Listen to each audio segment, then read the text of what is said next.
वैसे मैं कल जो होगा पीछे से रिवाइज करा दूंगा, तो तुम्हारा जो छूटा हुआ है वो कवर हो जाएगा।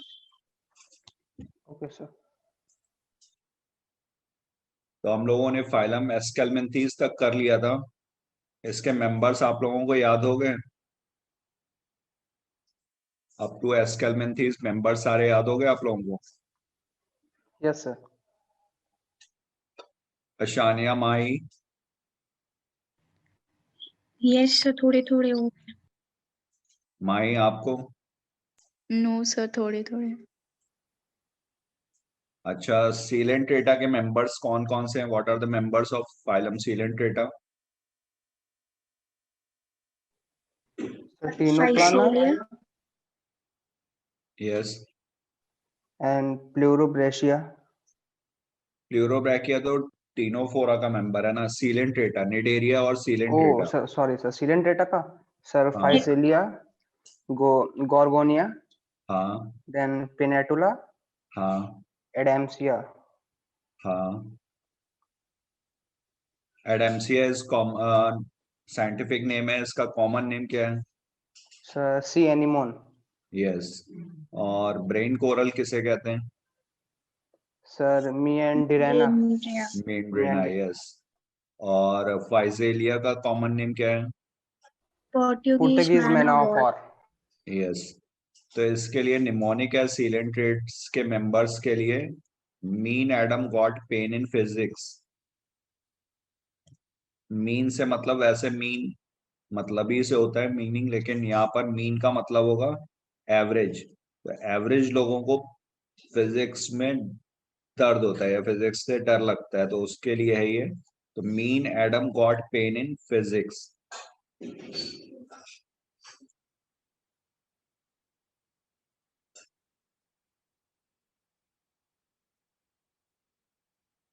मीन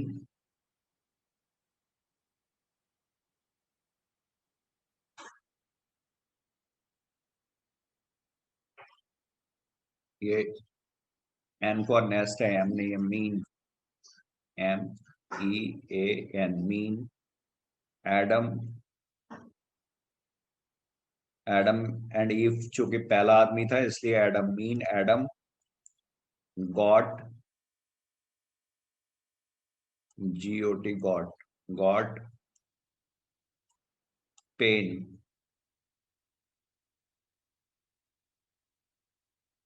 इन, इन से कुछ भी नहीं है, इन एम्प्टी और फिजिक्स।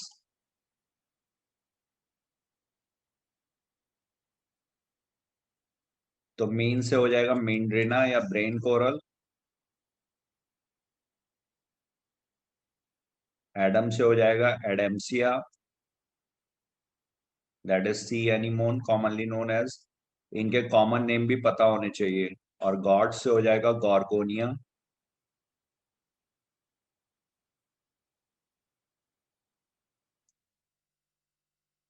पेन से हो जाएगा पेनेट्यूला, जो सी पेन के नाम से भी जाना जाता है, सी पेनेट्यूला। और इन से कुछ भी नहीं है, फिजिक्स से है फाइजेलिया, जिसे पोर्टुगीज मैन ऑफ वॉर भी कहते हैं। तो mean Adam got pen in physics, ये मेंबर्स ऑफ सीलेंट्रेटा हो गए।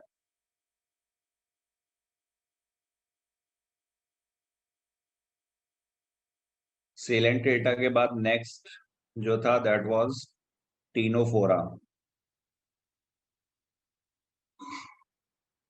तो टीनोफोरा में दो ही एग्जांपल्स हैं, लेकिन इसके लिए भी सबके लिए एक साथ निमोनिक लिख लो तो इजी रहेगा। टीनोफोरा में कौन कौन से मेंबर्स हैं?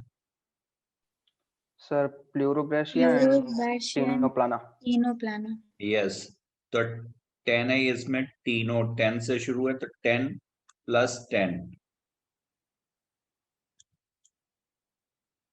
प्लस से हो जाएगा प्लूरोब्रैकिया।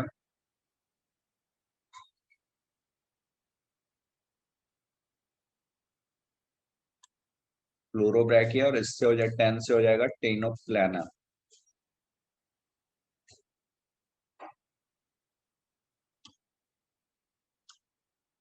तो 10 + 10 ये हो जाएगा टीनोफोरा के मेंबर्स। फिर इसके बाद है प्लैटिहेल्मिन्थीज। प्लैटिहेल्मिन्थीज में तुम्हारे दो ही मेंबर्स दिए हुए हैं, एक प्लेनेरिया और दिया हुआ है। तो प्लैटिहेल्मिन्थीज के मेंबर्स हो जाएंगे, प्लैटिहेल्मिन्थीज में कौन कौन से मेंबर्स हैं? सर Tinea, टेप्टिनिया एंड फैसियोला प्लानेरिया। हाँ, तो इसके लिए हो जाएगा PFT। PFT वैसे पल्मोनरी फंक्शन टेस्ट के लिए टर्म यूज किया जाता है, जो हम लोग स्पायरोमीटर में एसेस करते हैं। तो PFT, P से हो जाएगा यहाँ पे प्लेनेरिया, F से हो जाएगा फैशियोला जिसका लिवर फ्लूक नाम है, और T से हो जाएगा टीनिया।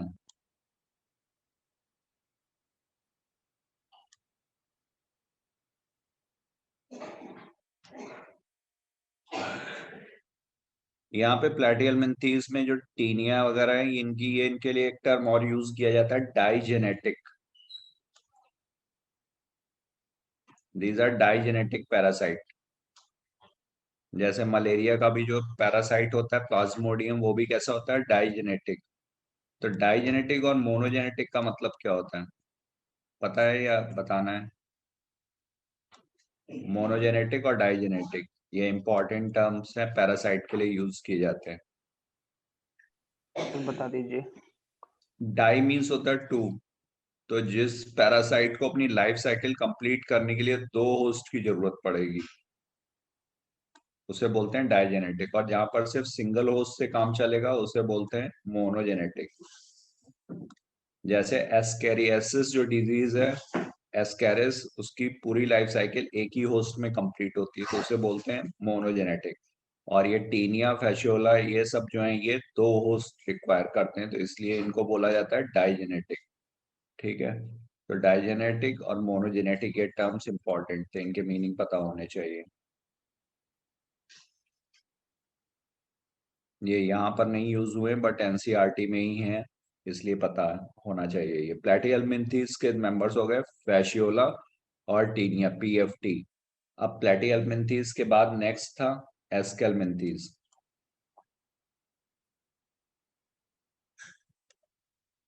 एस्केल्मिन्थीज के मेंबर्स क्या थे? Sir ascaris, wuchereria and एंक्लेस्टोमा।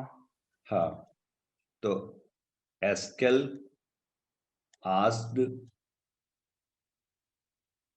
Aschelminthes में एस्केल, एस्केल्मिन्थीज का ही आस्ड, which is ankle।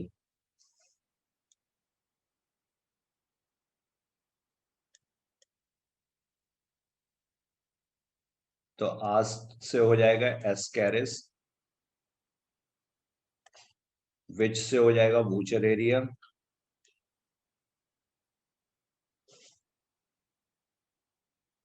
और एंकल से हो जाएगा एंकाइलोस्टोमा।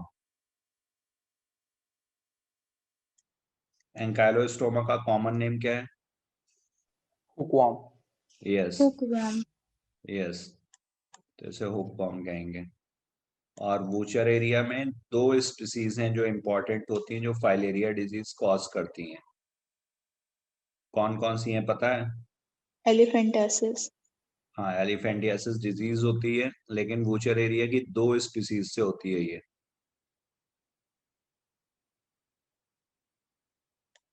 वूचर एरिया बैंक्रॉफ्टी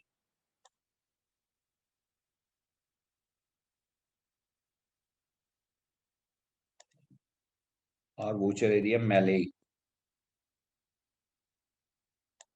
तो ये दोनों स्पीसीज पता होना चाहिए। BANCROFTI, wuchereria bancrofti, and wuchereria malayi, MALAYI, malayi.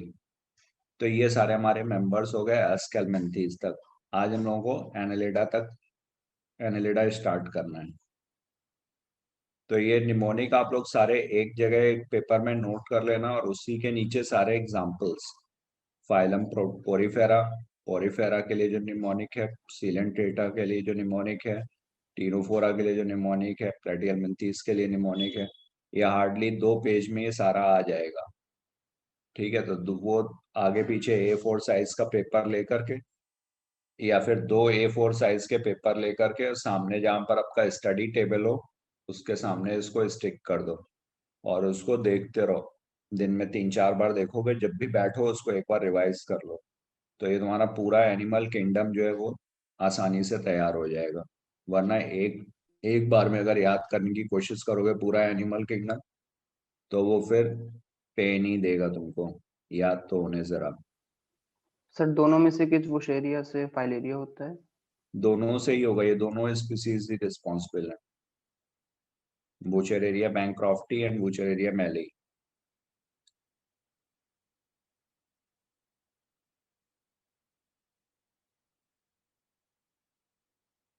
तो एनालिड्स, इनको ये नाम दिया गया है एनुलस की वजह से। एनालिड्स मतलब एनुलस, जो रिंग्स होते हैं, एनुलस का मतलब होता है रिंग।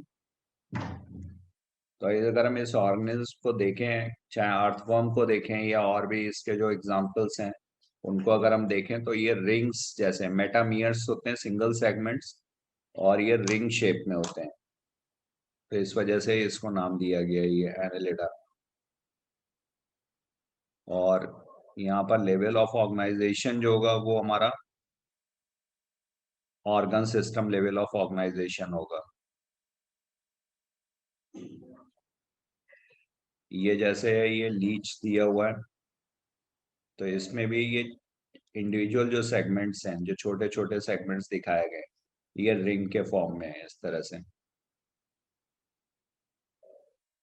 ये भी देखें तो ये भी रिंग्स के फॉर्म में है, जो इंडिविजुअल सेगमेंट्स हैं। तो इसी वजह से इनको एनालिडा नाम दिया जाता है। दे मे बी एक्वेटिक और terrestrial, free living and sometimes parasitic. कुछ इसमें पैरासाइट भी होते हैं, जैसे तुम्हारा ये लीच जो ब्लड सकिंग ऑर्गेनिज्म है, लीच ये पैरासाइट का एग्जांपल है इसमें।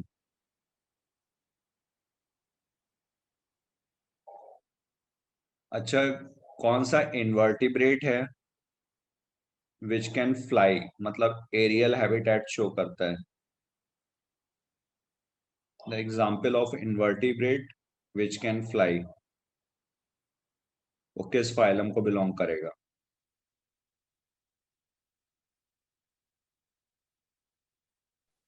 वर्टिब्रेटा में क्या क्या आता है? वर्टिब्रेटा में तुम्हारा fish, amphibians, reptiles, birds, mammals, ये आते हैं वर्टिब्रेटा में। जो सर एनालिडा, एनिलिडा नहीं है। आर्थ्रोपोडा। आर्थ्रोपोडा। हाँ, आर्थ्रोपोडा में जो क्लास इंसेक्टा के मेंबर्स हैं, कॉकरोच और ये सारे जितने भी इंसेक्ट्स हैं, दे कैन फ्लाई। अदरवाइज जितने भी इनवर्टिब्रेट्स हैं वो एरियल हैबिटेट छोड़ करके बाकी जगह पर ही पाए जाएंगे। तो एनालिडा भी इसलिए एयर में नहीं है, वाटर एक्वेटिक है, टेरेस्ट्रियल है, they may be free living also, they may be parasitic. ठीक है, they exhibit organ system level of body organisation and bilateral symmetry. तो ये हमें पता है organ system of level of body organisation ये सारे ऑर्गेनिज्म में किस में प्रेजेंट थी? सबसे पहले फाइलम में organ system level of body organization सारे ऑर्गेनिज्म में पाया जाता है। किस फाइलम में?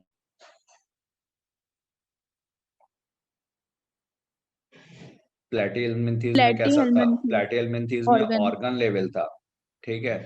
कुछ मेंबर्स में ऑर्गन सिस्टम भी प्रेजेंट है, लेकिन एस्के प्लेटिहेल्मिन्थीज के बाद नेक्स्ट मेंबर कौन सा था फाइलम का? एस्केलमेंथीज। तो एस्केलमेंथीज के सारे मेंबर्स में ही organ system level of body organisation की शुरुआत हो गई थी। तो अब ये एनालिडा उसके बाद है, तो यहाँ पे organ system level of body organization तो होगा ही होगा, क्योंकि इससे बड़ा लेवल ऑफ ऑर्गेनाइजेशन फिर नहीं है, ऑर्गेनिज्म ही है। तो organ system level of body organization present होगा। बायलैटरल सिमेट्री, बायलैटरल सिमेट्री की शुरुआत कहाँ से हुई है? किस फाइलम में सबसे पहले बायलैटरल सिमेट्री शुरू हुई थी?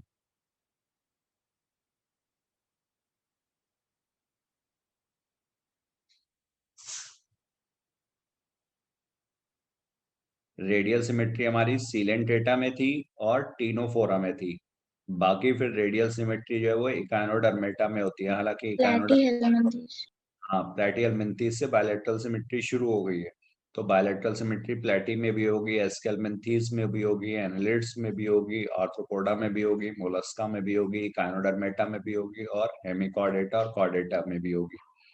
ठीक है, तो सबके लिए अलग अलग रटने की जरूरत नहीं है, सिर्फ एक सीक्वेंस याद होना चाहिए हमें कि फाइलम का सीक्वेंस क्या है और ओरिजिन कहाँ से हुई है। तो ऑर्गन सिस्टम की शुरुआत अगर एस्केलमेंथीज में हो गई है तो या प्लेटिहेल्मिन्थीज के कुछ मेंबर से हो गई तो उसके आगे जितने भी फाइलम्स होंगे उन सब में ऑर्गन सिस्टम प्रेजेंट होगा। बायलैटरल सिमेट्री की शुरुआत अगर प्लेटिहेल्मिन्थीज से हो गई है तो उसका मतलब बेसिक जो सिमेट्री है वो बायलैटरल सिमेट्री होगी और वो सब में प्रेजेंट होगी। ठीक है, फिर इसी तरह से ट्रिप्लोब्लास्टिक, ट्रिप्लोब्लास्टिक की शुरुआत कहाँ से हुई है? First member to show triploblastic level of triploblastic arrangement. Platyhelminthes. हाँ, प्लेटिहेल्मिन्थीज में ट्रिप्लोब्लास्टिक की शुरुआत हो गई थी। ठीक है, metamerically segmented and coelomate animals, coelom की शुरुआत जो है सबसे पहले एनालिडा में हुई है। ठीक है, और ये मेटामेरिकली सेगमेंटेड है, ये भी कैरेक्टरिस्टिक सबसे पहले एनालिडा में आया है, मेटामेरिक सेगमेंटेशन। हालांकि सेगमेंटेड एनिमल्स जो हैं सिर्फ दो, इसके अलावा एनालिडा के अलावा दो और हैं फाइलम्स जिनमें ये पाया जाता है। पहला फाइलम इसके अलावा कौन सा है जो सेगमेंटेड एनिमल शो करेगा?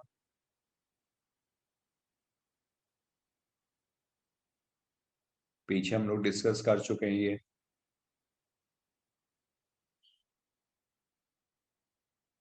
Arthropoda and Chordata. आर्थ्रोपोड्स के मेंबर्स कैसे होते हैं? सेगमेंटेशन शो करते हैं, मेटामेरिक सेगमेंटेशन वो भी शो करेंगे। और सेकंड जो है एनालिडा के अलावा कॉर्डेटा के जो मेंबर्स हैं, कोऑर्डिनेटर, लोगों यस। में भी जैसे वर्टिब्रल कॉलम जो है वो क्या है? सेगमेंटेशन का ही प्रूफ है। ठीक है, इसी तरीके से जो मायोटोम्स होते हैं, मसल्स का जो अरेंजमेंट है वो भी क्या है? वो भी सेगमेंटेशन का ही प्रूफ है। ठीक है, तो इस तरह से आर्थ्रोपोडा और कॉर्डेटा, ये जो दो फाइलम्स हैं, these are example of segmented animals, segmented phylums. तो एनालिडा, आर्थ्रोपोडा और कॉर्डेटा। अब तुम कहोगे कि जो प्लेटिहेल्मिन्थीज में टीनिया में जो दिखाया गया है ये भी तो सेगमेंटेशन जैसा ही लग रहा है, जैसे यहाँ पर ये देखो, ये भी सेगमेंटेड ही तो लग रहे हैं, बट इसको सूडो सेगमेंटेड बोला जाता है। इसको ट्रू सेगमेंटेशन में क्यों नहीं रखा गया है? Why this is known as pseudo segmentation?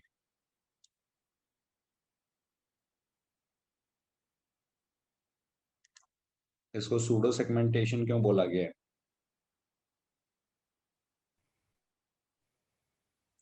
Sir false segmentation होता है। हाँ, तो फॉल्स क्यों है? Why this is not true?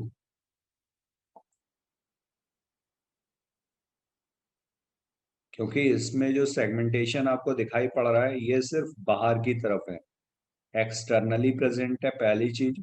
और दूसरा रीजन ये है कि इसमें जो भी सेगमेंट, ये जो इंडिविजुअल सेगमेंट्स हैं इनको प्रोग्लॉटिड्स बोलते हैं, प्रोग्लॉटिड्स। और ये प्रोग्लॉटिड्स जो है ये यहाँ से नेक रीजन में जो सेगमेंट होता है उसके बडिंग से बनते हैं। तो यहाँ से ये लगातार ऐड ऑन होते रहते हैं जिसकी वजह से इसकी लेंथ बढ़ती चली जाएगी। तो ये एम्ब्रियोलॉजिकल ओरिजिन नहीं है इनकी, ये एम्ब्रियो से नहीं बने थे, ये बाद में एडल्ट ऑर्गेनिज्म में नेक में फर्दर डिवीजन से फॉर्मेशन होता रहता है इनका। तो इस वजह से ये सेगमेंटेशन जो है ये फॉल्स सेगमेंटेशन बोला जाता है, इसको ट्रू सेगमेंटेशन नहीं बोलेंगे। पहला रीजन क्योंकि ये सिर्फ एक्सटर्नली विजिबल है, इंटरनली नहीं है, ऑर्गन्स का रिपीटेशन नहीं है, प्लस ये जो सेगमेंटेशन है ये एम्ब्रियोलॉजिक ओरिजिन का नहीं है, एम्ब्रियो से नहीं बना हुआ है, ये नेक में डिवीजन से बनते हैं सेगमेंट्स। तो इसलिए इसको इस तरह का जो सेगमेंटेशन प्रेजेंट है प्लेटिहेल्मिन्थीज में वो जो है ये फॉल्स सेगमेंटेशन है। जो ट्रू सेगमेंटेशन शो करते हैं वो एनालिड्स, आर्थ्रोपोड्स और chordates. Their body surface is distinctly marked out into segments और मेटामियर्स। तो इसका जो ये इंडिविजुअल है, जो इंडिविजुअल खंड है इसको बोलते हैं metameres, these are known as metameres. And hence the phylum name annelida. Annelida मतलब एन्युलस, लिटिल रिंग, जो हमने भी ऊपर बताया था आप लोगों को। तो ये लैटिन वर्ड है, ये याद रखना, लैटिन ओरिजिन से आया है। और एनुलस का मतलब होता है लिटिल रिंग। ये इंपॉर्टेंट है, इस पे क्वेश्चन पूछा जा सकता है। जहां पर भी ओरिजिन जिस वर्ड की दी हुई है, अगर एनसीईआरटी में दी है तो वो इम्पोर्टेंट है। दे possess longitudinal and circular muscles which help in locomotion। तो यहाँ पर longitudinal muscles भी हैं as well as circular muscles भी हैं, ये भी इम्पोर्टेंट है। longitudinal muscles जो होंगी वो इस तरह से कॉन्ट्रैक्ट करेंगी longitudinal एक्सिस में, और सर्कुलर मसल्स का कॉन्ट्रैक्शन जो होगा वो इस तरह से होगा रेडियल डायरेक्शन में। तो जिसकी वजह से अर्थवॉर्म इस तरह से चलता है, या फिर इसके जो और मेंबर्स होंगे उनमें इस तरह से मूवमेंट होगा। तो दे possess longitudinal and circular muscles, ये याद रखना। aquatic annelids like nereis possess lateral appendages parapodia। तो यहाँ पर नेरीज का एग्जांपल याद रखना, पैरापोडिया। ये नेरीज जो है ये एक्वाटिक हैं। पैरापोडिया, पोडिया का मतलब होता है लिम्स, ठीक है। तो parapodia which help in swimming. तो पैरा मीन्स लेटरल, तो ये लेटरली अरेंज्ड है ये, तो ये लोकोमोशन में हेल्प करेंगे। Which help in swimming. Parapodia is meant for locomotion या स्विमिंग। एक close circulatory system is present. और यहाँ पर सबसे पहले सर्कुलेटरी सिस्टम जो है वो कैसा है, क्लोज टाइप का है। सबसे पहले सर्कुलेटरी सिस्टम आया है, और सर्कुलेटरी सिस्टम कैसा होगा, क्लोज टाइप का होगा। फिर nephridia, nephridia help in osmo regulation and excretion. और नेफ्रीडिया का काम क्या है, ये ऑस्मो रेगुलेशन में हेल्प करेगा एज वेल एज एक्सक्रीशन में हेल्प करेगा। जैसे किडनी का काम होता है, किडनी क्या करती है, वाटर बैलेंस को भी मेंटेन करती है एज वेल एज जो वेस्ट प्रोडक्ट्स हैं उनको एक्सक्रीट भी करती है। तो ऑस्मो रेगुलेशन से मतलब वाटर बैलेंस को रेगुलेट करेगी, और एक्सक्रीशन मतलब वेस्ट सब्सटेंसेस को बाहर निकालेगी। तो नेफ्रीडिया, इसी का सिंगुलर जो होगा वो नेफ्रीडियम होगा। तो help in osmo regulation and excretion. अभी तो अर्थवॉर्म आप लोगों के सिलेबस में है नहीं, बट अर्थवॉर्म में स्ट्रक्चरल ऑर्गेनाइजेशन में types of nephridia, septal nephridia, integumentary nephridia, pharyngeal nephridia, ये सब अर्थवॉर्म में टाइप्स ऑफ नेफ्रीडिया प्रेजेंट होते हैं। तो यहाँ पर तुम्हें सिर्फ इतना याद रखना है कि एनालिडा में एक्सक्रीटरी ऑर्गन जो होता है वो नेफ्रीडिया है। लोकोमोटरी ऑर्गन नेरीज में एक्वाटिक, जो नेरीज है एक्वाटिक एनिमल है, और इसमें पैरापोडिया। तो नाम से ही पता चल रहा है पोडिया, पोडिया मीन्स होगा लिम्स से रिलेटेड। तो लिम्स का काम क्या होगा, लोकोमोशन वगैरह में हेल्प करेंगे। तो ये लोकोमोशन से रिलेटेड है। Neural system consist of paired ganglia. Ganglia का मतलब क्या होता है,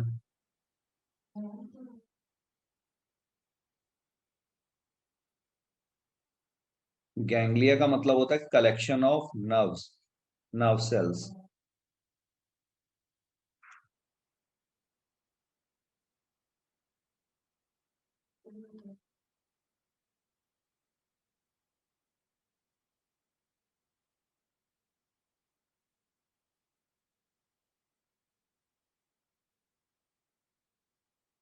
तो collection of nerve cells is ganglia, और इसका सिंगुलर होगा गैंग्लियन।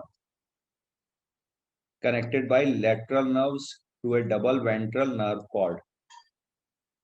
तो जो कॉर्डेट्स होते हैं, कॉर्डेट्स में जो नर्व कॉर्ड होती है वो डॉर्सल पोजीशन पे होती है। जो हमने वर्टिब्रल कॉलम बताया था, तो वर्टिब्रल कॉलम के बीच में कैनाल होती है, उसी में ही अंदर ब्रेन से जो कॉर्ड निकलती है वो जो नीचे तक जाती है, उसमें उसी वर्टिब्री की जो कैनाल होगी उसके अंदर होती है, वो प्रोटेक्टेड होती है। लेकिन जो इनवर्टिब्रेट्स हैं, इनवर्टिब्रेट्स में जो न्यूरल कॉर्ड होगी ये कैसी होती है, वेंट्रल साइड पर होती है, नीचे की तरफ होगी। और ये कैसी होगी, डबल होगी, और ये सॉलिड होती है, ठीक है। और हम लोगों में जो होती है वो हॉलो होती है। तो अभी हम लोगों का याद नहीं रखना है, लेकिन अभी इसका याद रखना है। हालांकि कॉर्डेट्स जब हम लोग पढ़ेंगे तो उसमें वो भी आएगा। तो डबल वेंट्रल नर्व कॉर्ड, तो ये इसका जो अरेंजमेंट होगा वो नर्वस सिस्टम जो था वो इस तरह से होगा। डबल वेंट्रल नर्व कॉर्ड हो गई, यहाँ पर ये बीच बीच में ये गैंग्लिया प्रेजेंट होते हैं जो कलेक्शन ऑफ नर्व से बना होगा।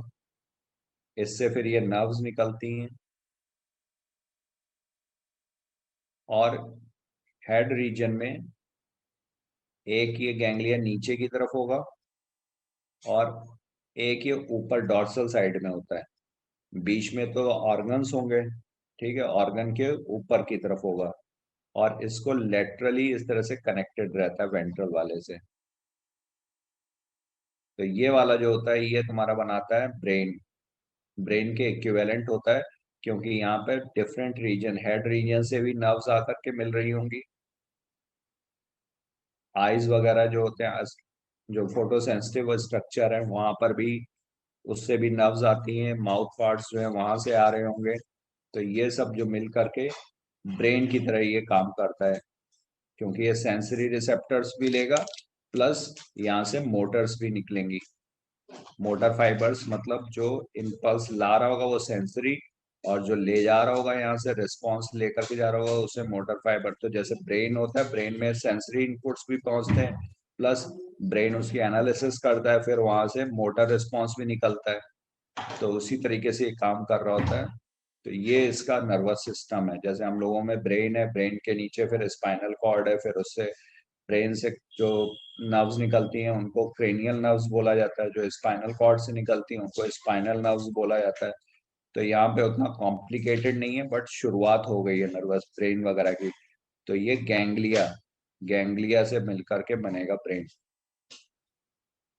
तो Nereis an aquatic form is dioecious, dioecious मतलब ये यूनिसेक्सुअल है, but earthworm and leeches are monoecious. ये बहुत ही इंपॉर्टेंट है, इस पे क्वेश्चन पूछा जाता है। तो अर्थवॉर्म और लीचेस ये कैसे हैं, मोनोइशियस है, मतलब हर्माफोर्डाइट है, मतलब मेल और फीमेल रिप्रोडक्टिव ऑर्गन्स जो होंगे दोनों एक ही ऑर्गेनिज्म में प्रेजेंट होंगे। ठीक है, तो मोनोइशियस वर्ड और डायोशियस इसका मीनिंग हम लोग एक्सप्लेन कर चुके हैं। और नेरीज जो है ये एक्वेटिक फॉर्म है और यूनिसेक्सुअल है। ये वाला जो है ऑर्गेनिज्म दिखाया हुआ है ये नेरीज, ये कैसा है, ये डायोशियस या यूनिसेक्सुअल। और ये कैसा है, ये एक्वेटिक है। जबकि लीच जो होगा हेरोडेनेरिया, इसका साइंटिफिक नेम है हेरोडेनेरिया, हेरोडेनेरिया मतलब लीच, ये लिखा हुआ है यहाँ पे हेरोडेनिया ब्लड सकिंग लीच। तो लीच कैसा है, ये तारा मोनोइशियस है। अर्थवर्म कैसा है, वो भी मोनोइशियस है, मतलब हर्माफ्रोडाइट है। और रिप्रोडक्शन यहाँ पर कैसा होगा, सेक्सुअल होगा। तो जितने भी लोअर इन्वर्टिब्रेट्स थे, तुम्हारा पोरिफेरा, सीलेंट्रेटा, टीनोफोरा, इन सब में एसेक्सुअल रिप्रोडक्शन भी था, लेकिन टीनोफोरा में तुम्हारा सेक्सुअल रिप्रोडक्शन था। और इसके बाद एनालिड्स में यहाँ पर भी रिप्रोडक्शन कैसा है, सेक्सुअल रिप्रोडक्शन। ठीक है, तो ये इसके कुछ कैरेक्टरिस्टिक्स हुए। एनालिड्स, एनालिड्स क्यों बोलते हैं, क्योंकि ये लिटिल रिंग्स के फॉर्म में होते हैं इनके सेगमेंट्स, इसलिए इसको एनालिडा नाम दिया गया है। ये मेटामेरिक सेगमेंटेशन शो करते हैं, इनकी बॉडी जो है वो छोटे छोटे सेगमेंट्स में बटी होती है। मेटामेरिक सेगमेंटेशन को ट्रू सेगमेंटेशन बोला जाता है। ट्रू सेगमेंटेशन क्यों, क्योंकि मेटामियर की डेफिनेशन में होता है मेटामेरिक सेगमेंटेशन की कि सेगमेंटेशन जो होगा वो एक्सटर्नली भी विजिबल होना चाहिए और एज वेल एज इंटरनली भी प्रेजेंट होना चाहिए। जब हम अर्थवर्म को कट करके देखते हैं, अर्थवर्म का कट सेक्शन देखते हैं, तो उसमें अंदर सेप्टेशंस होते हैं, पार्टीशंस होंगे। तो अंदर भी डिवीजन है और एज वेल एज बाहर भी है, प्लस ऑर्गन्स का रिपीटिशन होना चाहिए। तो इसमें कुछ ऑर्गन्स जैसे नेफ्रीडिया वगैरह है, इनका रिपीटिशन भी होता है। रिप्रोडक्टिव ऑर्गन्स में भी कई टेस्टिस वगैरह है, ओवरीज हैं, उनका भी रिपीटिशन होता है। रिपीटिशन का मतलब ये इस सेगमेंट में भी पाया जाएगा, इस सेगमेंट में भी पाया जा रहा है, इस सेगमेंट में भी पाया जा रहा है, इस सेगमेंट में भी पाया जा रहा हो। तो इसका इसी चीज को बोलते हैं रिपीटेशन ऑफ ऑर्गन्स। तो ये मेटामेरिक सेगमेंटेशन का डेफिनेशन है। मेटामेरिक सेगमेंटेशन में segmentation externally as well as internally plus repetition of few organs, ये जहाँ पे कैरेक्टर्स दिए हुए वहां पे लिखा हुआ है डेफिनेशन। और इसमें लॉन्गिट्यूडनल और सर्कुलर दोनों तरह के मसल्स प्रेजेंट हैं। फिर इनके एग्जाम्पल्स जो हैं उन पर कुछ क्वेश्चंस पूछे जाते हैं, कौन सा मोनोइशियस है, कौन सा डायोशियस है। तो नेरीज जो होगा ये मोनोइशियस, नेरीज जो होगा डायोशियस है। बाकी अर्थवर्म और लीच ये जो होंगे ये तुम्हारे मोनोइशियस, मोनोइशियस का मतलब हर्माफ्रोडाइट। नेरीज में जो लोकोमोटरी ऑर्गन होता है उसे पैरापोडिया बोलते हैं। ठीक, इसके अलावा इसमें एक लोकोमोटरी ऑर्गन और है जो यहाँ पर दिया नहीं है, दैट इज कॉल्ड सीटी, SETAE, ये इसी को बोलते हैं सीटी और कीटी, CHAETAE। ये भी क्या है, ये भी लोकोमोटरी ऑर्गन है।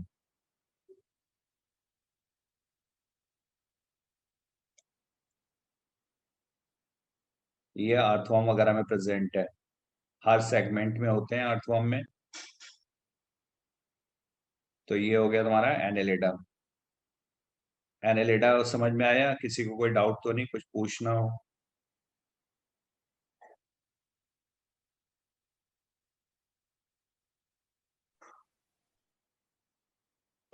यस निपेंद्र, ईशानिया, माही, समझ में आ गया ये? ये सर आ गया। Yes sir. ठीक है, फिर इसके बाद हम लोग देखते हैं आर्थ्रोपोडा, फाइलम आर्थ्रोपोडा। तो आर्थ्रोपोडा जो है ये लार्जेस्ट फाइलम है, ये इंपॉर्टेंट पॉइंट है सबसे पहला। तो largest phylum with maximum number of species, ये याद रखना।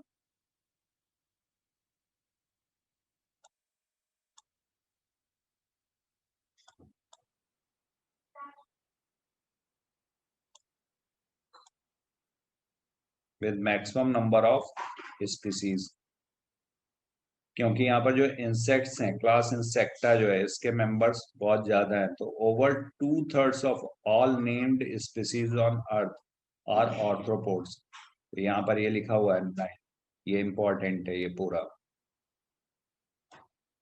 आर्थ्रोपोडा लार्जेस्ट फाइलम है। सेकंड लार्जेस्ट फाइलम पता है कौन सा है?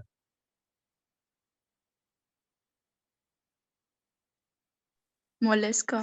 हाँ, इसी के आगे नेक्स्ट दिया हुआ तो उसमें लाइन लिखी हुई, तो Mollusca is the second largest phylum. They have organ system level of organization. इनका ऑर्गेनाइजेशन का लेवल क्या है? Organ system level of organization. ये हम लोगों को पता है, क्योंकि एक बार जो चीज एवोल्यूशन में बन गई वो आगे भी कैरी फॉरवर्ड होगी। तो ऑर्गन सिस्टम पहले से आ चुका है, तो ये भी ऑर्गन सिस्टम लेवल शो करेगा। बायलैटरल सिमेट्री होगी, इसको रटने की जरूरत नहीं है। ट्रिप्लोब्लास्टिक प्लेटियलमिंथेस से ही शुरू हो चुका था। सेगमेंटेड, ये हम लोगों ने देख लिया। सेगमेंटेड के सिर्फ 3 फाइलम्स हैं, एनेलिडा, ऑर्थ्रोपोडा एंड कॉर्डेटा। तो ये भी सेगमेंटेड भी हो गया। और सीलोमेट एनिमल्स हैं, इनका जो सीलोम प्रेजेंट होगा, तो सीलोम चूंकि एनेलिडा से शुरू हो जाता है, तो सीलोम भी आगे बना रहेगा। तो सीलोमेट एनिमल्स हैं। अच्छा, सीलोमेट में यहाँ पर मैंने सीलोम का टाइप बताया, तो इसमें कौन सा सीलोम का टाइप प्रेजेंट होगा? सीलोम का फॉर्मेशन जिस तरह से होता है उसके बेसिस पे 2 तरीके का सीलोम बताया था। True coelom. सीलोम तो ट्रू होगा, इसीलिए ट्रिप्लोप्लास्टिक। Yes my. ट्रिप्लोप्लास्टिक। ट्रिप्लोप्लास्टिक तो लेयर्स हो गए, 3 जर्म लेयर्स प्रेजेंट हैं, इसलिए ट्रिप्लोप्लास्टिक हो गया। सीलोम में मैंने टाइप बताया था, एक होता है साइजो। साइजोसीलोम। Sir pseudo coelom. नहीं, सूडोसीलोम तो साइजोसीलोम। हाँ, schizocoelom, yes very good. Pseudocoelom क्या होता है? सीडोसीलोम तो फॉल्स सीलोम हो गया। सूडोसीलोम किसमें होता है? एस्केलमेंथीस के मेंबर्स में होता है। तो यहाँ पर सीलोम प्रेजेंट है, सीलोम साइजोसीलोम, जो स्प्लिटिंग से बनता है। मीजोडर्म, साइजो मीन्स स्प्लिटिंग, तो साइजोसीलोम। ठीक है निपेन। और इकाइनोडर्मेटा से जो मेंबर्स हैं, इकाइनोडर्मेटा, हेमिकॉर्डेटा और कॉर्डेटा, उसमें जो सीलोम होती है दैट इज एंट्रोसीलोम। वो जो सीलोम डेवलप होती है वो आर्केंट्रॉन से डेवलप होती है, जो गट होता है, तो उसको बोलते हैं enterocoelom.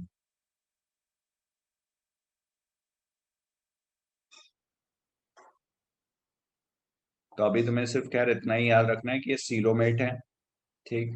The body of arthropods is covered by chitinous exoskeleton. Chitin और कहां पर होता है? काइटिन किस ऑर्गेनिज्म में प्रेजेंट होगा?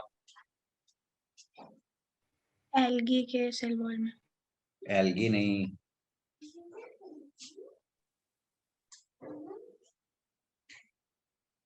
फाइव किंगडम क्लासिफिकेशन था ना, 5 किंगडम में एक किंगडम ऐसा है जिसमें सेल वॉल में काइटिन प्रेजेंट है। किंगडम फंजाई, फंगस की सेल वॉल में क्या होता है, वो तो उसका कैरेक्टरिस्टिक फीचर है, इसी वजह से उसको अलग किंगडम दिया गया है। तो किंगडम फंजाई, फंगस की सेल वॉल में काइटिन प्रेजेंट होता है, उसी तरह का काइटिन ये यहाँ पर भी है, फाइलम आर्थ्रोपोडा में भी ये पूछा जाता है। ठीक है, तो काइटिन, काइटिन का मोनोमर क्या होता है, किससे मिलकर के बना होता है काइटिन?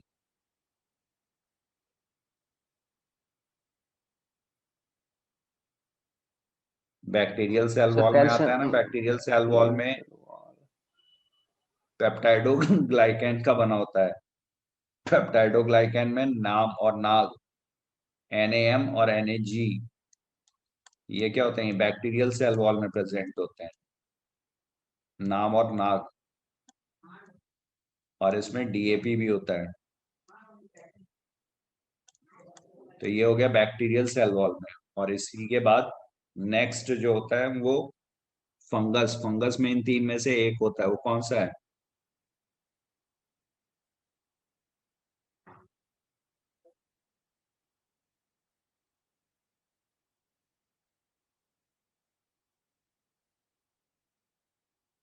नाग, एनासिटाइल ग्लूकोसामीन, जो काइटिन जो होता है ये एनासिटाइल ग्लूकोसामीन का मोनोमर होता है इसमें।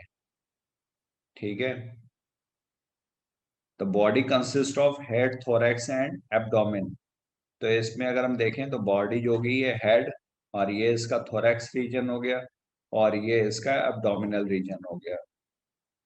तो body consist of head, thorax and abdomen. They have jointed appendages, इनके अपेंडेजेस जो हैं वो जॉइंटेड होते हैं। अपेंडेजेस मतलब जो बॉडी से लेटरल पार्ट्स अटैच्ड होते हैं, उनको अपेंडेजेस बोला जाता है। तो ये जो अपेंडेजेस हैं ये कैसे होते हैं, जॉइंटेड होते हैं। अगर हम इसका लिम्स को देखेंगे तो ये कई सेगमेंट से मिल करके बने होते हैं इस तरह से। तो ये जॉइंटेड अपेंडेजेस, इसीलिए इसको नाम दिया गया आर्थ्रोपोडा। आर्थ्रोस मीन्स होता है जॉइंट, और पोडा मीन्स अपेंडेजेस या लिम्स। ठीक है, तो आर्थ्रोपोडा है, इसीलिए इसको ये जॉइंटेड अपेंडेजेस की वजह से ये फाइलम का नाम पड़ा है।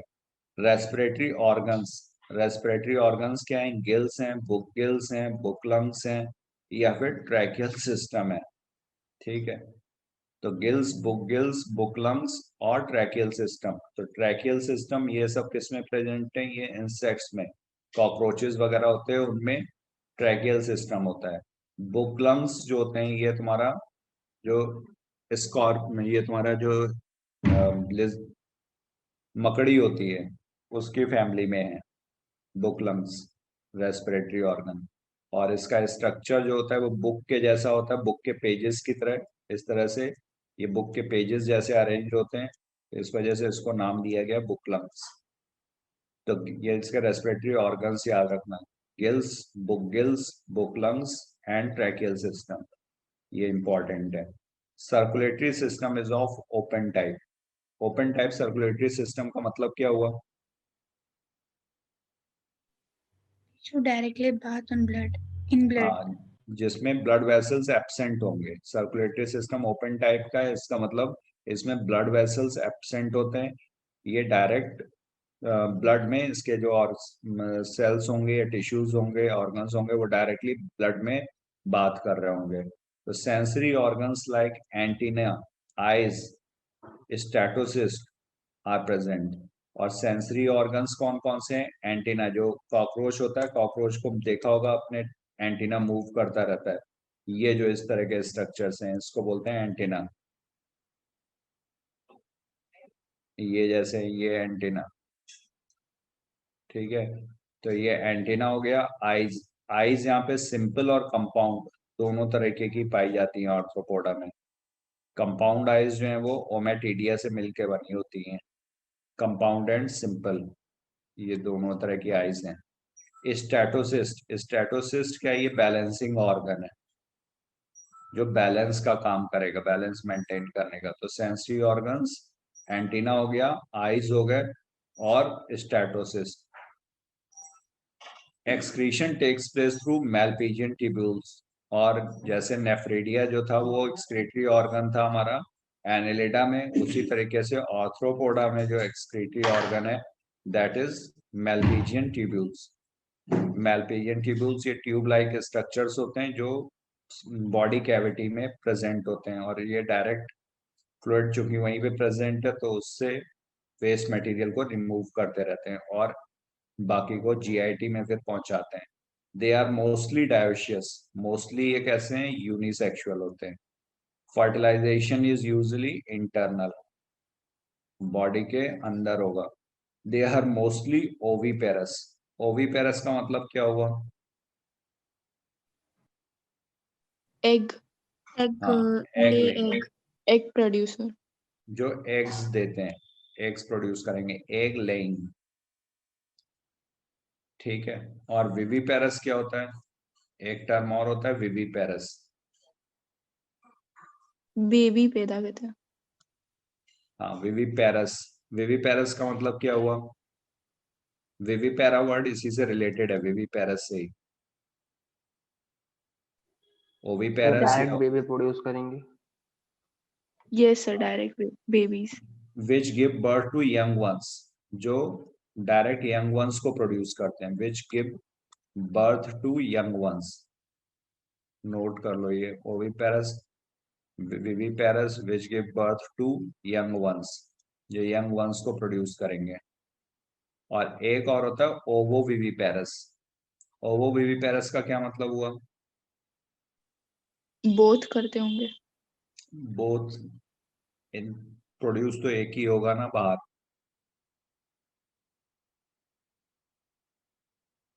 तो जैसे ओविपेरस में एग बाहर प्रोड्यूस होता है, बट हैचिंग जो होती है वो भी आउटसाइड द बॉडी ही होती है। अंडा जब हैच करता है, जब उससे बेबी बाहर निकलता है, तो वो कहाँ, आउटसाइड द बॉडी ही होता है। ओवोविविपेरस में एग प्रोड्यूस होगा इनसाइड द बॉडी, और हैचिंग भी होती है इनसाइड द बॉडी। और जो बेबी बाहर डिलीवर होता है वो लाइव बेबी बर्थ जो होगी यंग वंस की होगी। तो इस वजह से चूंकि एग का भी फॉर्मेशन हुआ, बट एग की हैचिंग इनसाइड हो गई और प्रोड्यूस किया उन्होंने यंग वंस को, इसलिए इनको बोला जाता है ओवोविविपेरस। तो ओवोविविपेरस में तुम्हारे स्कॉर्पियन वगैरह जो है, ये ओवोविविपेरस भी हैं इसमें। तो इसमें तीनों तरह के ही मेंबर्स पाए जाते हैं, ओविपेरस, ठीक है, डेवलपमेंट ओविपेरस और ओवोविविपेरस। डेवलपमेंट में भी डायरेक्ट और इनडायरेक्ट। डायरेक्ट का मतलब क्या हुआ, ये विदाउट लार्वल स्टेज है। इनडायरेक्ट का मतलब लार्वल स्टेज भी प्रेजेंट है। तो कुछ ऑर्गेनिज्म में डायरेक्ट भी होता है और कुछ में इनडायरेक्ट भी है। इसके एग्जाम्पल्स जो हैं, इकोनॉमिकली, इसके तीन ग्रुप्स इन्होंने बनाए हुए हैं। इकोनॉमिकली इंपॉर्टेंट, जो हमारे ह्यूमन यूज के लिए प्रोडक्ट्स प्रोड्यूस करते हैं, तो ये इकोनॉमिकली इंपॉर्टेंट इंसेक्ट्स हो गए। वेक्टर्स और ग्रेगेरियस पेस्ट। तो इकोनॉमिकली इंपॉर्टेंट इंसेक्ट्स में हनी बी, जैसे इसका एग्जांपल है एपिस इंडिका। इंडिका इसकी स्पीसीज होती है जो इंडिया में पाई जाती है, तो Apis indica honey bee. Bombyx, ये सिल्क वर्म है। और लैकीफर, जो लाख प्रोड्यूस की जाती है उसका इंसेक्ट है लैकीफर। तो लैकीफर, बॉम्बिक्स एंड एपिस, ये जो हो गए तुम्हारे इकोनॉमिकली इंपॉर्टेंट इंसेक्ट्स हो गए। फिर कुछ जो है ये वेक्टर्स का काम करते हैं। वेक्टर्स मतलब ये पैथोजेनिक ऑर्गेनिज्म को ले जा करके रिलीज करते हैं दूसरे ऑर्गेनिज्म में। तो ये वेक्टर्स, जैसे फीमेल एनाफिलीज। फीमेल एनाफिलीज क्या करती है, ये ह्यूमंस को बाइट करेगी, और जो प्लाज्मोडियम होता है, मलेरिया का जो पॉजिटिव एजेंट है, उसको ब्लड में रिलीज कर देती है। तो एनाफिलीज ये हो गया। क्यूलेक्स, क्यूलेक्स मॉस्किटो जो है ये एलिफेंटिएसिस, जो वूचर एरिया था उसको, उसके लिए वेक्टर का काम करती है। उसको लेकर के जाएगी और जब बाइट करेगी तो उसको रिलीज कर देती है। एडीज मॉस्किटो, एडीज मॉस्किटो जो है ये डेंगू, चिकनगुनिया और येलो फीवर, इनके लिए वेक्टर है। डेंगू जो आजकल फैला हुआ है, चिकनगुनिया CHIKUNGINYA, चिकनगुनिया, और येलो फीवर।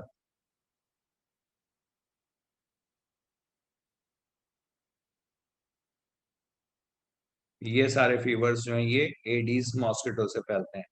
एनाफिलीज से मलेरिया, और क्यूलेक्स से फाइलेरियासिस।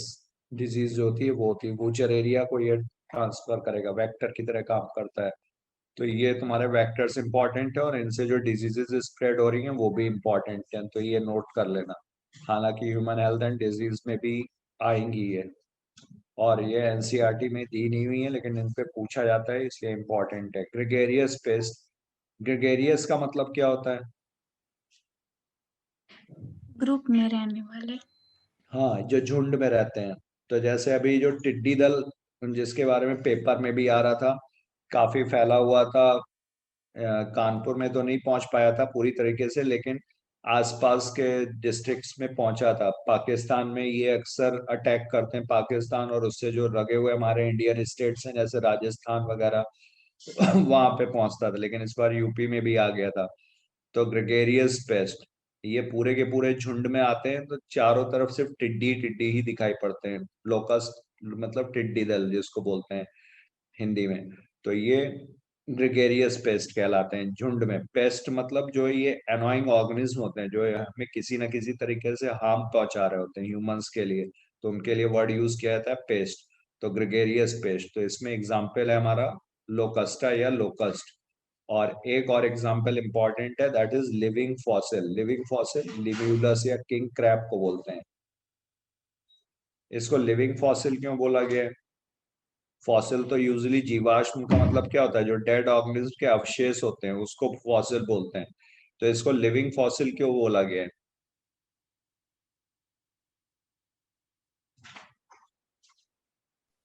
सर ये बहुत पुरानी स्पीसीज है। जब इसके फीचर्स जो होते हैं वो कनेक्टिंग हो, मतलब दो और जनरेशंस, दो अलग अलग ऑर्गेनिज्म या दो अलग अलग फाइलम्स के इसमें कैरेक्टर्स हों, तो उसे लिविंग फॉसिल बोला जाएगा। या फिर ये अपने ग्रुप का, अपने जो स्पीसीज है या अपना जो जेनरा है उसका सोल मेंबर बचा हुआ है। ठीक है, जेनरा में कई सारी स्पीसीज होती है, तो उस जेनरा में ही सिर्फ यही एक मेंबर जो है वो सरवाइव कर रहा है, बाकी सारे एक्सटिंक्ट हो चुके हैं, तो उसे लिविंग फॉसिल बोलते हैं। ठीक है, तो लिविंग फॉसिल या तो इसमें करेक्टर्स जो हैं वो इस तरह के हैं कि जो कनेक्टिंग है, और प्लस ये अपना सोल मेंबर है। जिम्नोस्पर्म्स के कई एग्जांपल्स हैं जो लिविंग फॉसिल जिनको बोला जाता है। तो लिविंग फॉसिल मतलब अपने जेनरा में सिर्फ ये सोल मेंबर बचा हो, अपने रिलेटेड ऑर्गेनिज्म में अकेला सर्वाइविंग मेंबर हो, तो उसको लिविंग फॉसिल बोलते हैं। ठीक है, तो लिम्यूलस या किंग क्रैब जो होगा इसका, किंग क्रैब कॉमन नेम है, लिम्यूलस साइंटिफिक नेम, ये इंपॉर्टेंट है। तो ये हो गया हमारा फाइलम आर्थ्रोपोडा। अब इसके बाद फाइलम मोलस्का। तो मोलस्क जो होते हैं ये सॉफ्ट बॉडीड एनिमल्स होते हैं, इनकी बॉडी कैसी होती है, सॉफ्ट होती है, तो इसलिए इनको टर्म नाम दिया गया मोलस्का। तो हम लोगों ने देखा होगा शेल, कुछ ऑर्गेनिज्म होते हैं जैसे शंख जिसमें होता है, तो शंख में भी क्या होता है, अंदर ऑर्गेनिज्म होता है। तो उस ऑर्गेनिज्म की जब डेथ हो जाती है तो वो जो शेल एम्प्टी रह जाता है उसे हम लोग यूज करते हैं शंख की तरीके से। तो जो शेल्ड ऑर्गेनिज्म होते हैं जिनके ऊपर कवच जैसा ये प्रेजेंट होता है, तो इनको मोलस्क बोलते हैं। तो जरूरी नहीं है सब में शेल हो, कुछ में सेल इंटरनल भी हो सकती है, लेकिन मोस्टली में ये बॉडी के ऊपर ही होती है, एक्सटर्नल शेल प्रेजेंट होती है। तो सेकंड लार्जेस्ट एनिमल है ये फाइलम, ये इंपॉर्टेंट पॉइंट है। प्लस मोलस्क वर्ड का मीनिंग, मोलस्क मीन्स होता है सॉफ्ट, मोलस्क मीन्स होता है सॉफ्ट बॉडी। तो ये सॉफ्ट बॉडीड एनिमल्स हैं, इस वजह से इनको मोलस्क नाम दिया गया है। मोलस्क का टेरेस्ट्रियल और एक्वेटिक, जैसे एनालिड्स थे उसी तरीके से ये भी टेरेस्ट्रियल और एक्वेटिक्स हैं। Having an organ system level of organization, ये पॉइंट याद रखने की जरूरत नहीं है, ये हमें पता है। बायोलेटरल सिमेट्री शो करेंगे, ये भी हमें पता है। ट्रिप्लोब्लास्टिक होंगे, ये भी हमें पता है। सीलोमेट होंगे क्योंकि सीलोम का फॉर्मेशन इससे पहले ही हो चुका है, तो ये भी याद रखने की जरूरत नहीं है। Body is covered by a calcareous shell, ये इसका इंपॉर्टेंट फीचर है, कैलकेरियस शेल।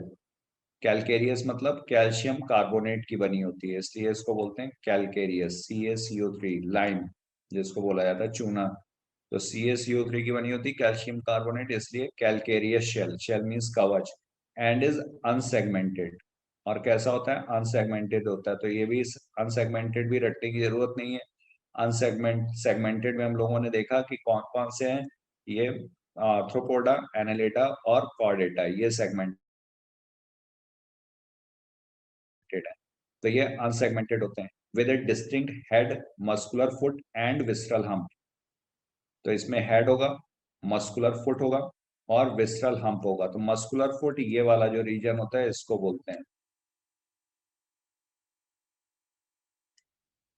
और इसका काम क्या होगा? ये लोकोमोशन में हेल्प करेगा। हेड प्रेजेंट होगा, ठीक है।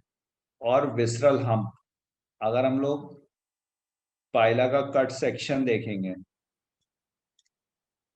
तो उसमें, या स्नेल को देखें तो स्नेल में इस तरह का ऑर्गेनिज्म होता है, प्लस ये मेंटल प्रेजेंट होता है। मेंटल मतलब इसके जो ऊपर कवरिंग होती है, विसरल हम्प, ये विसरल हम्प है। यहाँ पर ये मेंटल कैविटी प्रेजेंट होगी, और ये नीचे की तरफ ये फुट प्रेजेंट होगा। और मेंटल जो होता है ये ही शेल सिक्रीट करता है, कैल्शियम कार्बोनेट का जो शेल बना होगा इसके ऊपर होगा।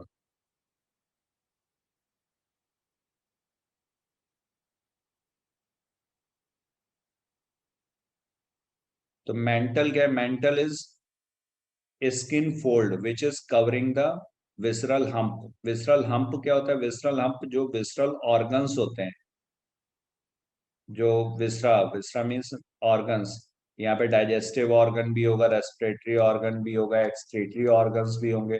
तो जो विसरल मास, इसको विसरल मास बोलते हैं। विसरल मास को कवर करेगा स्किन का फोल्ड, उसे बोलते हैं मेंटल। मेंटल और पेलियम बोला जाता है, PALIUM, मेंटल और पेलियम। तो मेंटल इज स्किन फोल्ड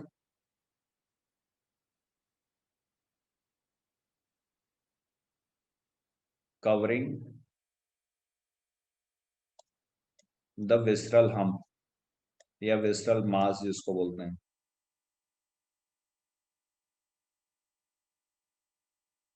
तो स्किन की जो फोल्ड होती है वो तुम्हारा विसरल हम्प के ऊपर, उसे मेंटल बोलते हैं। मेंटल, या इसी को नाम दिया जाता है पेलियम, PALIUM, मेंटल और पेलियम। तो ये टर्म्स इसमें इंपॉर्टेंट है। और ये पीछे की तरफ यहाँ पर होती है मेंटल कैविटी, इसमें टिनिडियम होता है जो रेस्पिरेटरी ऑर्गन की तरह काम करता है। मेंटल कैविटी, इसको पीछे जो होगी ये मेंटल कैविटी होगी।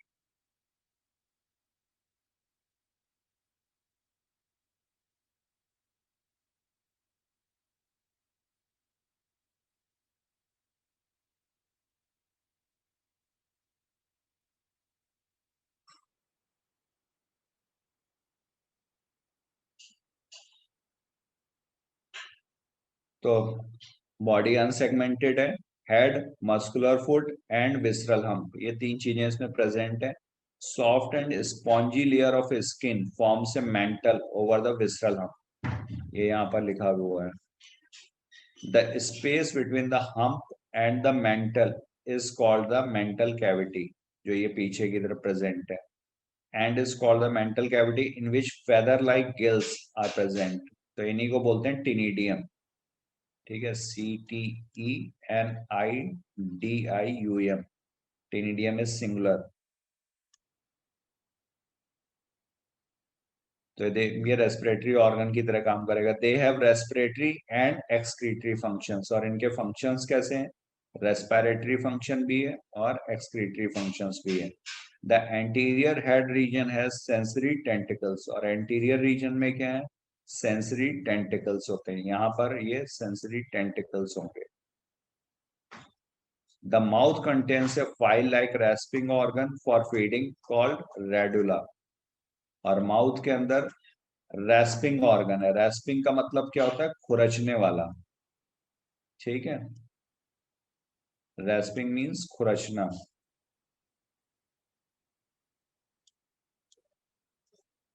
तो rasping organ for feeding called radula.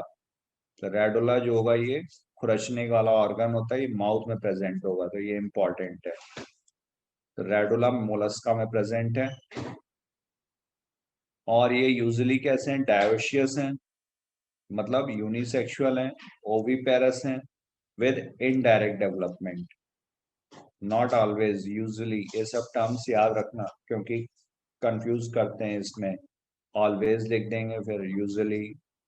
तो usually dioecious, oviparous and indirect development होगा। इनडायरेक्ट डेवलपमेंट मतलब लार्वल स्टेज प्रेजेंट होगी। तो एग्जांपल्स इसमें पाइला, Pinctada, sepia, लॉलिगो, octopus, एप्लीजिया, Dentalium and कीटोप्ल्यूरा।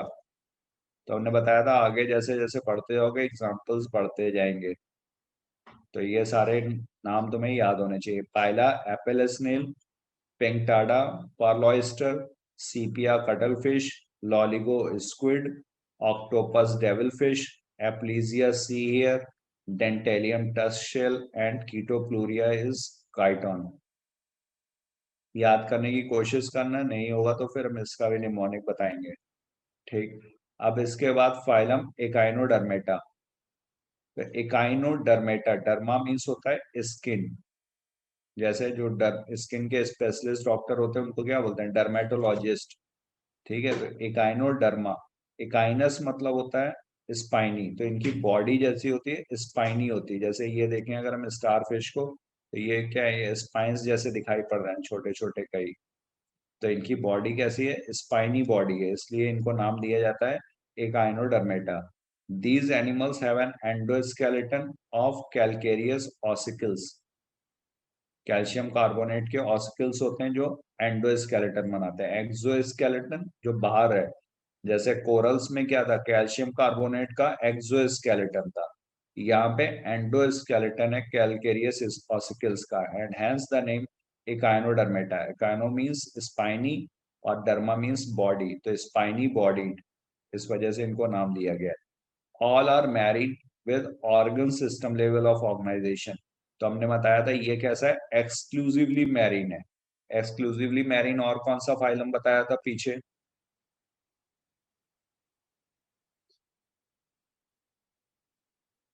Ctenophora. Yes very good. तो टीनोफोरा भी एक्सक्लूसिवली मैरीन है। इनको सब जो इस तरह के पॉइंट्स हो उनको एक जगह नोट करो, वरना ये तुम्हें बाद में याद रखने में दिक्कत होगी, और फिर बाद में ये एनिमल किंगडम फिर इसीलिए टेंशन देता है। तो एक्सक्लूसिवली मैरीन जो फाइलम्स हैं वो हमारे हैं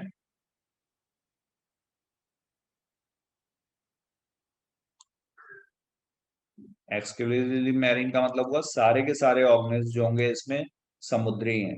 तो एक्सक्लूसिवली मैरीन में टीनोफोरा है, फिर एकाइनोडर्मेटा है, और इसके आगे जब लोग पढ़ते हैं तो वहां पे प्रोटोकॉर्डेट्स हैं। प्रोटोकॉर्डेट्स मतलब यूरोकॉर्डेटा और सिफेलोकॉर्डेटा, ये फाइलम्स जो हैं, सब फाइलम्स, फाइलम और सब फाइलम, ये तुम्हारे एक्सक्लूसिवली मैरीन है। ठीक है, और इसके अलावा एक और है एम, जो साइक्लोस्टोम्स वाला है, वो भी अभी हम लोग देखेंगे उस, लेकिन वो फाइलम नहीं है, फाइलम या सब फाइलम नहीं है। तो ये टीनोफोरा, एकाइनोडर्मेटा, प्रोटोकॉर्डेट्स, ये सारे के सारे एक्सक्लूसिवली मैरीन के एग्जांपल्स हैं।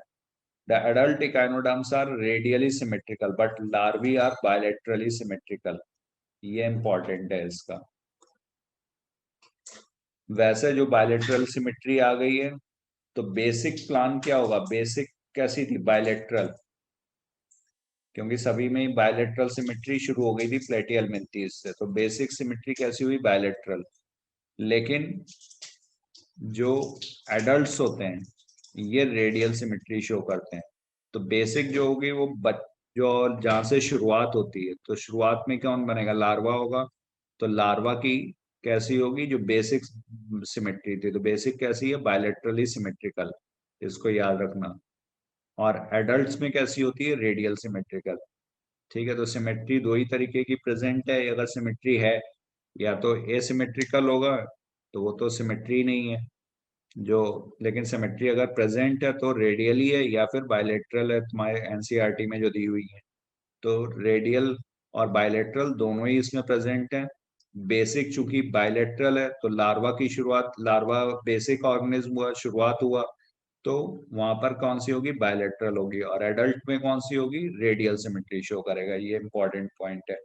They are triploblastic, coelomate, digestive system is complete with mouth on the lower side and anus on the upper side. Mouth और एनस जो होगा ये वेंट्रल साइड और lower side, mouth on lower और ventral side and anus on the upper और dorsal side. वैसे अभी तक क्या था, टर्मिनल पोजीशंस पे थे, जैसे लीच वगैरह में क्या था, माउथ टर्मिनल था, ठीक है, एनस टर्मिनल था, बट यहाँ पर माउथ जो होगा वो वेंट्रल साइड पे, एनस जो होगा अपर साइड पे। The most distinctive feature of echinoderms is the presence of water vascular system. हमने बताया था जो वाटर कैनाल सिस्टम है वो प्रेजेंट होता है पोरीफेरा में। और पोरीफेरा में वाटर कैनाल सिस्टम के एग्जांपल्स कितने टाइप का था, वो उनके नाम क्या थे? Sir ascon, sycon, leucon and rhagon. Yes, ascon, sycon, leucon और rhagon type of water canal system. तो वाटर कैनाल सिस्टम प्रेजेंट है हमारा पोरीफेरा में, ठीक। लेकिन यहाँ पर है ये वाटर वेस्कुलर सिस्टम है, ये याद रखना, दोनों में डिफरेंस है। विच हेल्प्स इन लोकोमोशन, इसका मेन फंक्शन क्या है, लोकोमोशन। ये कैप्चर, फूड को कैप्चर करने में भी हेल्प करता है, and transport of food and respiration, ठीक है। तो वाटर वेस्कुलर सिस्टम है तो मतलब ये ट्रांसपोर्ट में भी हेल्प कर रहा होगा, रेस्पिरेशन में भी हेल्प कर रहा होगा, फीडिंग में भी हेल्प कर रहा होगा। तो capture, transport, respiration and locomotion, ये इसके फीचर्स हो गए। फिर इसके बाद an excretory system is absent. यहाँ पर एक्सक्रीटरी सिस्टम जो होगा वो अलग से नहीं होगा, वो एब्सेंट होगा। सेक्सेस आर सेपरेट, सेक्सेस कैसे हैं, सेपरेट है, मतलब इसका ये डायोशियस है। रिप्रोडक्शन सेक्सुअली होगा जो, क्योंकि ये हायर इनवर्टिब्रेट है। फर्टिलाइजेशन इज यूजुअली एक्सटर्नल, यहाँ पे फर्टिलाइजेशन कैसा है, यूजुअली एक्सटर्नल है। Development is indirect with free swimming larva, larval stage present है। और इसके एग्जांपल्स जो हैं, asterias, starfish, echinus, sea urchin, antedon, sea lily, cucumaria, sea cucumber and ophiura is brittle star. तो इनके एग्जाम्पल्स पे मैचिंग टाइप के क्वेश्चंस बहुत फ्रेम किए जाते हैं, या फिर कॉमन नेम पे कंफ्यूज करके उस पे भी क्वेश्चंस बनते हैं। तो इनके एग्जाम्पल्स और कॉमन नेम ये याद रखिएगा। यहीं तक रखूं या आगे फाइलम और डेटा भी खत्म करना है आज? सर यहीं तक रखिए। हाँ, क्योंकि काफी ज्यादा हो जाता था के लिए एक साथ ये सारे समझना और याद रखना। लेकिन ये है कि एक बार अगर हो जाएगा तो फिर तुम्हें टाइम मिल जाएगा, तो इसको धीरे धीरे अपना रिवाइज कर लोगे तो ये तुम्हारा टेस्ट तक तैयार हो जाएगा।